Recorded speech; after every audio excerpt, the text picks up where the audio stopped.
Picture this: a 15-year-old kid, dressed in his finest formal wear, is at one of the most important dinners in the entire country. The room is packed with ambassadors from all over the world, people who have spent their whole careers learning how to act perfectly in fancy settings. This kid is not just any guest, he's the grandson of the queen herself. And in front of all these super important people, he pulls out his phone and starts recording a secret video. Now, imagine the absolute silence that fell over that room.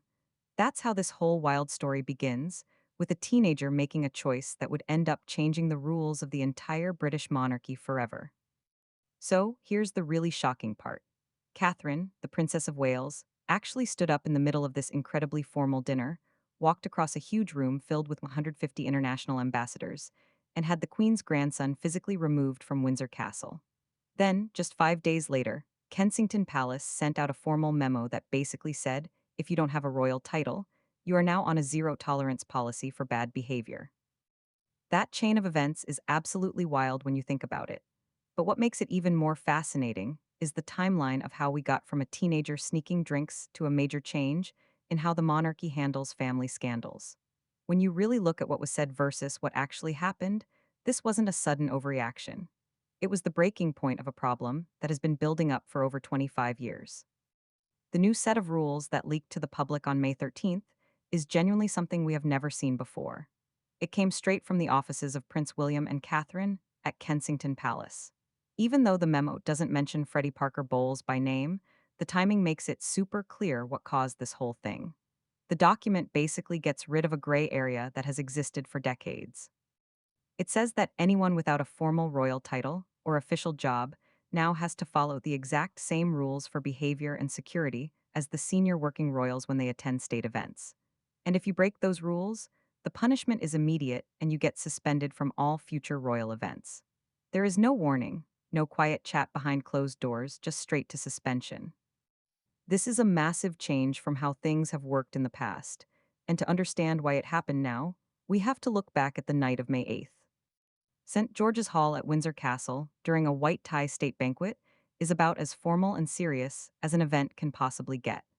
We are talking about a place where the space between each piece of silverware is measured exactly, where people sit is the result of weeks of talking and planning between diplomats, and where once you're seated, you do not leave your chair or speak out of turn. The whole room works on an unspoken code where everyone has to act exactly the same way because you are not just going to a dinner. You are showing international respect and representing your country. That is the serious situation that this teenager walked into. And he was no ordinary kid. Freddy Parker Bowles is Queen Camilla's grandson and the son of Tom Parker Bowles. People might remember him from the coronation in 2023 when he stood on the Buckingham Palace balcony and served as a page of honor. That connection to the Queen Consort gives him access to places that top diplomats spend their whole careers trying to get into. But with that amazing access comes the expectation that he will behave perfectly.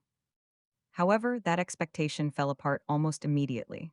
According to people who were in the hall that night, Freddie's presence became a visible problem pretty quickly. At first, he started discreetly sneaking sips of alcohol from the table, which is already bad enough for a 15-year-old at a state function, but things got worse as the evening went on. Staff and nearby guests noticed he was getting louder and unsteady on his feet. The situation then went from bad manners to something much more serious when his behavior turned toward the women in his area. People nearby reported hearing loud, very inappropriate comments directed at female guests and the people serving the food. In a room where careers are built on staying calm and composed, this kind of obvious disrespect was impossible to ignore. The foreign representatives sitting nearby were basically forced to pretend they could not hear the Queen's grandson humiliating the people around them, which is an incredibly awkward position for diplomats to be in. Even though the drinking and the offensive remarks were terrible, they were not what finally made Catherine take action. The moment that changed everything, the point where this went from a family embarrassment to a real security crisis, was when Freddie reached into his pocket, pulled out his mobile phone, and started recording video. Now, in a private home, a teenager filming a video might not be a huge deal, but at a white tie state banquet in Windsor Castle, it is a massive violation of the rules. Think about the people who were in that room. Heads of state, foreign ambassadors, and senior government officials were all there. Taking unauthorized footage in that environment breaks strict diplomatic boundaries and becomes a serious security risk. a smartphone capturing private conversations, and the exact layout of a high security state event is not just a kid making a careless mistake. It is an immediate threat to the Crown's security protocols. This is where Catherine realized that a dangerous line had been crossed, and she was apparently the only person in the room ready to do something about it. Now, if you think this was just the impulsive act of a 15-year-old, you are missing the bigger picture of the Parker Bowles family history. This kind of lack of discipline does not come out of nowhere. It is a learned pattern of avoiding consequences. To understand this sense of entitlement, you have to go all the way back to 1999. This was covered extensively at the time by the BBC and The Guardian. Tom Parker Bowles, Freddie's father, was at the center of a serious scandal at the Cannes Film Festival. He was caught on tape offering to supply illegal substances to an undercover reporter. At the time, this was a massive crisis that threatened to completely ruin Camilla's very delicate introduction to the British public as Charles's long-term partner. But pay close attention to how that crisis was handled, because it set up a playbook that the family has relied on ever since. The royal machine went to work, and the main strategy was absolute silence. The situation was quietly managed and steered away from the front pages of the newspapers. Tom Parker Bowles faced no real legal consequences, and he was not kicked out of the privileged royal circles he enjoyed. The family closed ranks, the problem was not actually solved. It was just buried, and the public was expected to forget it ever happened. When a family experiences that level of institutional protection, it creates a dangerous precedent. It sends a clear message that the rules that apply to the rest of the world, and even to working royals themselves, do not apply to them. For over 25 years, the Parker Bowles family has operated under this invisible shield of royal protection. When you raise a second generation inside that kind of protective bubble, you create an environment where a teenager naturally assumes he is immune to consequences. He grows up seeing that no matter what line is crossed, his grandmother's influence will be there to clean up the mess. The truth is, the system did try to protect him long before the Windsor incident. Palace insiders have confirmed that the white tie banquet was not Freddie's first major behavioral problem. In late 2025, during a private royal gathering at the Sandringham estate, internal security and staff reports flagged the teenager's behavior as very inappropriate. The household staff knew about it, the security team was fully aware, and most importantly, Queen Camilla was directly informed. But instead of using that moment to set boundaries and correct the behavior, she chose the familiar path of keeping things quiet instead of disciplining him. The Sandringham incident was hushed up to avoid conflict inside the family, which essentially gave the teenager a free pass. By choosing to hide those early warning signs, the palace accidentally guaranteed a much bigger public spectacle later on. They proved that when a system focuses on keeping the peace instead of enforcing the rules, it will eventually create a problem so loud that it can no longer be kept behind closed doors. Queen Camilla may have successfully contained her family's mistakes for over 2 decades, but on the night of May 8th, she miscalculated one important detail. The person controlling the atmosphere inside St. George's Hall was no longer King Charles. It was Catherine. The Princess of Wales had been watching the disruption from across the room. While other guests politely looked away and the serving staff tried to work around the escalating situation, Catherine recognized exactly what was at risk for the institution. When the smartphone came out, the whole dynamic changed. She noticed the immediate tension on the faces of nearby foreign diplomats. She understood that an active recording device in such a sensitive diplomatic environment was not just a teenager acting out. It was a real security risk happening right in front of international representatives. The time for waiting or hoping a staff member would quietly step in had passed. The reputation of the monarchy was being actively damaged, and she decided to stop it herself. What Catherine did next went against centuries of strict royal etiquette, and she did it with complete intention. At a white tie state banquet, no guest leaves their designated seat. The military level planning of the evening depends on everyone staying exactly where they were placed. To stand up and walk across the room is considered an unthinkable breach of good manners. So when the Princess of Wales quietly pushed back her chair and rose to her feet, the change in the room was electric. The highly trained footman immediately noticed the difference and paused. A heavy silence began to spread through the tables closest to her. International dignitaries watched her every move. Catherine did not hurry. Her walk across the long hall was measured, deliberate, and commanded everyone's full attention. She was intentionally breaking a smaller rule of etiquette to protect the main integrity of the event. Reaching the table where Freddy was sitting, she did not make a big scene or cause any drama. There was no raised voice, no visible anger, and absolutely no room for negotiation. She did not pull the teenager aside to talk about his behavior or give him a chance to explain himself. Her response was cold, brief, and devastatingly effective. Speaking quietly but with total authority, she told him to leave the hall immediately through the nearest side entrance and to do so without making another sound. It was not a suggestion. It was a direct command from the woman preparing to be queen. The pure composure of her delivery made any attempt to argue completely impossible. Within moments, palace security discreetly moved in, flanking him and escorting him through the side doors and completely out of sight. Across the room, seated at the highest table of honor, Queen Camilla watched the entire thing unfold. In front of 150 of the world's most powerful political figures, the queen consort was left completely powerless. After spending 2 decades carefully managing her public image and shielding her family from scrutiny, she was forced to sit in complete silence while her grandson was thrown out by her daughter-in-law. Camilla could not stand up to defend him without causing a major diplomatic incident, and she could not override Catherine's direct intervention. The strict rules of the room kept her firmly in her seat. In that brief, profoundly quiet moment, everyone in the hall saw a fundamental shift in who holds the real authority. The quiet removal in St. George's Hall was just the public tip of the iceberg. The real confrontation, the sharp clash between two different eras of the royal family, happened behind closed doors long after the last diplomatic vehicle had driven away from Windsor Castle. Once they were away from the international press and foreign ambassadors, Queen Camilla did not let the incident go.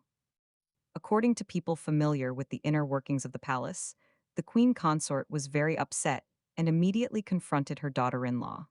Camilla argued that Catherine's direct intervention had unnecessarily humiliated her grandson and made her family look bad. She insisted on the traditional royal standard, claiming that the teenager should have been quietly handled by household staff and pulled aside discreetly, rather than being subjected to a highly visible removal that made sure the whole room would notice. Catherine did not raise her voice in response, and she did not offer an apology. Instead, she delivered a response so grounded in facts that it left no room for further argument. Looking directly at her mother-in-law, the Princess of Wales simply stated that if Camilla had chosen to deal with the problem when it first started, they would not be standing in that room having this conversation at all. With that single composed sentence, Catherine laid out the uncomfortable truth. She made it completely clear that she was fully aware of the earlier incident at Sandringham. She knew Camilla had actively chosen to look the other way, hoping the early warning signs would just disappear. Catherine's point was undeniable. By choosing to protect her grandson from minor consequences months ago, Camilla had forced Catherine to enforce major consequences now in front of 150 global leaders. Before the tension could get any worse, Prince William stepped in. He did not enter as a mediator trying to keep the family peace. He stepped in with the clear authority of a future king. William firmly shut down any remaining defense from his stepmother. He made it absolutely clear that he stood completely behind his wife's decision. He stated that the integrity of the institution, the safety of their guests, and the respect of international diplomats would always come first before protecting one person's pride. By stepping in so firmly, William essentially overrode Camilla's authority in that room. He drew a hard line, proving that the days of putting up with bad behavior just to maintain a quiet public image were officially over. There is one more detail from that night that adds a profound layer of meaning to the whole confrontation. As Catherine stood her ground against a system that had historically favored protecting its own image over holding people accountable, she was wearing a bracelet that once belonged to Princess Diana. The symbolism is hard to ignore. Diana's experience within the royal family was largely defined and ultimately damaged by a culture that constantly covered up the truth to protect the palace's reputation. Now, decades later, her son's wife stood in those same royal halls, refusing to play by those same outdated rules. Catherine was using transparency and strict accountability to push back against the exact culture of silence that had once deeply affected Diana. It was a quiet but strong message that the old royal playbook had finally been retired. That brings us back to the morning of May 13th. The leaked memorandum from Kensington Palace is far more than a final warning for Freddy Parker Bowles. It is a very clear, very public declaration of a transfer of power within the royal family. For decades, the concept of the extended royal family has existed in a comfortable, highly protected gray area. Members of this inner circle have historically enjoyed immense prestige, amazing access to state events, and the social status of being connected to the crown. Yet they rarely had to carry the heavy burden of duty or public accountability. This new set of rules completely erases that gray area. The message from the offices of the Prince and Princess of Wales is simple and uncompromising. Access to the crown is no longer an automatic family right, it is a conditional privilege. If you want to stand in the halls of Windsor Castle and enjoy the benefits of being around the royals, you will follow its strictest diplomatic rules. No more quiet passes, no more looking the other way. This moment reveals a fascinating shift in the current royal dynamic. On paper, Queen Camilla holds the highest female rank in the land. That is formal, traditional power. But what we are seeing is the sheer force of Catherine's influence. She has the overwhelming trust, respect, and support of the global public combined with an unyielding sense of institutional discipline. By standing up during a highly sensitive diplomatic banquet and backing that action up with formal regulations today, Catherine proved that true authority does not just come from wearing a crown. It comes from being willing to do what is necessary to protect the institution, even when it is deeply uncomfortable for the family. In a direct clash between Camilla's formal rank and Catherine's public support, Catherine's vision won out decisively. What we are watching is the active construction of the future monarchy. This is not just about fixing one chaotic, embarrassing night in St. George's Hall. It is about setting the foundation for the next reign. William and Catherine are preparing to lead an institution that has to operate under intense modern global scrutiny. They clearly understand that the crown can no longer afford to carry the weight of relatives who take advantage of the royal connection without respecting its boundaries. The monarchy they are building is leaner, more accountable, and completely intolerant of individuals who see the palace as a permanent shield for their own reckless behavior. The unwritten rule of silence that defined the past has been officially replaced by a very written rule of accountability. Honestly, when you trace the whole story from Cannes in 1999 to Sandringham in 2025 to Windsor on May 8th, and finally to this leaked memo today, the pattern is unmistakable. A system that relied on quiet fixes and second chances kept producing bigger and bigger problems until someone finally stood up and said, no. That someone happened to be the future queen. The fact that she had to break protocol to enforce protocol tells you everything about how broken the old system had become. The big question now is whether this new accountability framework will actually stick, or if it will be tested again the moment another extended family member decides the rules do not apply to them. Given the clarity of this morning's memo, I would not want to be the one who tries to find out.